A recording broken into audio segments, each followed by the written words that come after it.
ايش كثر راتبك؟ قال انطاني رقم، قال له هذا راتبي. قصصات اكيد وكذا. فقلت له دكتور اريد اسالك ابداعك شرفك وحظك. لو ينقطع الراتب عنك هل تداوم بالجامعه؟ قال والله ما اداوم بالجامعه. قلت له خلي الصوره تصير عندك صوره. هذول مشايخ العراق الان قاعد يداومون بوظائفهم دوام غير محدد، الموظف الى ساعات محدده يداوم بها. لكن شيخ العشيره مضيفه، وان كان مو مضيفه عنده هلا من يجي بحاجه لو عرفت بعمق النوم نص الليل الشوفه يقعد ويوزع لها امامه ويخلص شغل.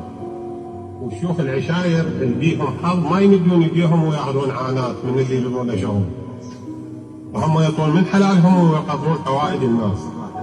فمشايخ العراق هذه مواقفهم. فانتم تنظرون تجيبون العادات العشائريه الباليه المتخلفه اللي كانت بال 1800 وقبلها، فهذا لا يجوز. مال قصه ومال فلان مدرسه ومال الدقه، هاي ما موجوده يا بشر يا ناس. زين هذا اللي قاعد يحكي على الفيس ويحكي على المشايخ وعلى العراق، اريد اشوفه من يتضايق وين يروح؟ يجي لاهليه ما يجي. من يخلص شغل مشايخ العراق؟